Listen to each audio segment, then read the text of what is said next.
Preston Guy, TigerBait.com. Join us every Friday, talk a little football. Preston, how are you? All right, how's it going? Going well. Wasn't going so awesome yesterday morning when I woke up and got the news that LSU's defensive line coach was headed down the road. Your reaction to Bo Davis heading to the New Orleans Saints? Well, you know what's interesting about that? You're saying it's bad news here. Aren't you also a Saints fan? I'm not. I grew up in an anti-Saints household. I'm indifferent about the Saints. I hope they win, but I can't pretend like they get my blood pressure going on Sundays. I tend to fall asleep during the third quarter of their games. Gotcha. Okay, all right. So the reason I bring that up is it's overwhelmingly a negative that this is happening, and I'm like, well, aren't most of these LSU fans Saints fans, and most of them are just like, meh, yeah, the Saints are great, but we're upset that LSU lost their guy. And yeah, you should be. Bo Davis is an outstanding coach. Sad that he didn't really get cooking in recruiting the way you would have liked to. Of course, I don't think he signed a 4 or 5 star out of the high school ranks in his 1 year here at LSU. So it would have been nice to give him some time and do that. But overarchingly, the continuity at that coaching spot for LSU for the last really 12 years has just been a revolving door. The last guy to coach that spot more than 2 seasons was Rick Haley, who was replaced by Ed Ogeron in 2015. You got to go back really far. It's been 11 guys in 12 years, and that's just anomaly. It's crazy because it's not just like management or a program. There's no one team you can blame on that. It's 3 different head coaches with 3 different philosophies and 3 different ways of doing things, and whole different athletic administration. So it's not like a trait at LSU where there's a problem keeping this coach. But it does stink. My first initial reaction was, well, they got Kevin Peoples. Maybe they let him put the entire defense. They just go out and get the best possible coach. But after working the phone lines and talking with some people, LSU's going to go get a new D-line coach, and they have a lot of confidence in who it's going to be. They've got a few names lined up, and they feel good. They feel real good about getting a good replacement. Yeah, I mean, it's a desirable job. You're going to pay $1 million or more for it. You got the ability to recruit great talent. And I gave a stat earlier in the week, I guess it was yesterday, that starting with Glenn Dorsey over an 8-draft span, LSU had 4 first-round picks on the defensive line, had something like 11 guys drafted, and since then they have not had a first-round pick, and you just haven't seen the talent level on the defensive front that LSU was enjoying in their heyday. How big a contributor is LSU's lack of championship-level success when you correlate it with the defensive line hasn't been as talented? Yeah, and I think here recently defensive back talent produced in state has taken a back seat. D-line seems to take a dip before the defensive back, and a lot of that is mirrored by LSU's lack of success, is mirrored by the lack of prospects being produced in Louisiana. You think about guys like Glenn Dorsey, 30 minutes away, and it seems a lot of times the natural talent that LSU has runs right in line with what the state is producing. But realistically speaking, you might have to go out of state and develop some guys and that kind of stuff. Obviously, you got Dominic McKinley on board here, who is a 5-star guy. Maybe he developed something good, but yeah, no, they're going to have to definitely work on that. Success at high levels in college football is 100% contingent on the trenches, and both sides have had its issues. When LSU hadn't been good in recent years.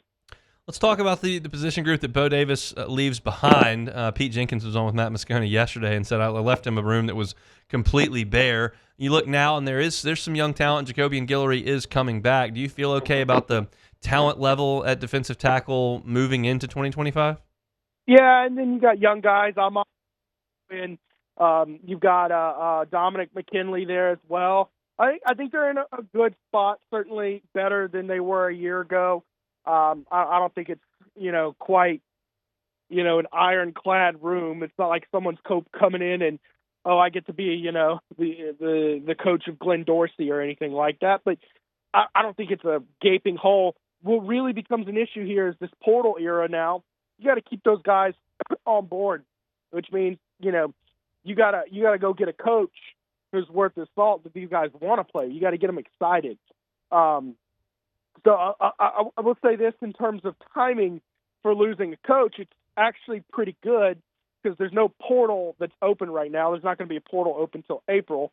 No signing day. No, they can't do anything to really leave for a while. And, NIL contracts have all been negotiated and set in stone. So timing won't hurt LSU a ton, but you do have to get someone because that spring window will come and you're going to want to, make sure they want to stay. This is one that obviously you can't know, but is your sense that LSU will fill this before their first spring practice next Saturday? I think so. I think so, but I understand they're going to swing for the fences for some lofty names. I'm curious if Eric Henderson, the New Orleans native, who was the D-line coach for the Rams when they won the Super Bowl and coaching at USC now, doing a great job, is that going to be the first name they call? Is he interested? He's of course got a co-defensive coordinator tag on him right now. So will Blake Baker be willing to do something like that? Think about guys like Dennis Johnson, defensive line coach for the Ravens, who was formerly the D-line coach here at LSU. Maybe would he be interested in coming back, especially as his career, he, continues to work his way up through the ranks. These are big, lofty names in desirable positions that would probably take a while to work through, but I got a sneaky feeling that, you give them full 7 days to do, their work. And, how long does it take? Hey, Blake, you okay having a code DC? Yes or no? How long does that conversation take? But I don't know that they're necessarily in a super huge rush to do it just for spring football. That's the other thing. How much benefit do you get out of having him come in the first week of spring football practice versus the second week? I'd say it's more important to get the right guy in than a week of spring practice or, really all of spring practice. If we're being honest, it's more important to get the right guy than to get him here in a rush. Is there a spring football storyline that stands out? Without you got your coordinators back, which is usually a storyline about trying to install something that's brand new. That's not the case this time around. So how do you feel about this spring? I think really the storyline is going to be, are these portal guys ready to be elite players? You got a lot of guys coming in from the portal who are going to have to play prominent roles. You didn't use the portal to just add depth. And it's like, okay, Andre Sam, if he comes in and can give you good reps, great. That's something, you weren't expecting. Yeah, now we're looking at guys like Patrick Payton, who if he's not your starting defensive end and a stud, you're disappointed. Guys like, Mansour Delane, where can he be CB1? Of course, and that also applies a little bit to Pickett, even though he's not a transfer. Is he going to come in and be good enough? So I think the eyes are going to be on the newcomers, and are they elite enough to help LSU become a playoff team? I think that's where my eye is going to go directly toward all spring. Anything on the offense that piques your interest? Anything on the offense? Well, that offensive line, I'm going to be curious to see, how they've retooled that and if they can keep Nussmeier upright, because as we saw last year, Nussmeier's not going to be running the ball a ton. He's going to have some time to pass, and by God, can they improve in run blocking? It couldn't be much worse, could it? But that's probably where I'll go straight to look at it. The offensive line. Okay, how does Braden Moore do at center, and Turner improve by shooting out? That kind of stuff. We'll talk more about it next Friday. Have a great weekend, Preston. We appreciate the time. See you soon, Hunt. Hey, thanks for watching Hunt on LSU. Before you get out of here, do us a couple of favors. Hit that like button, leave your comments below, and subscribe to the channel for all your Fighting Tiger football talk. See you next time.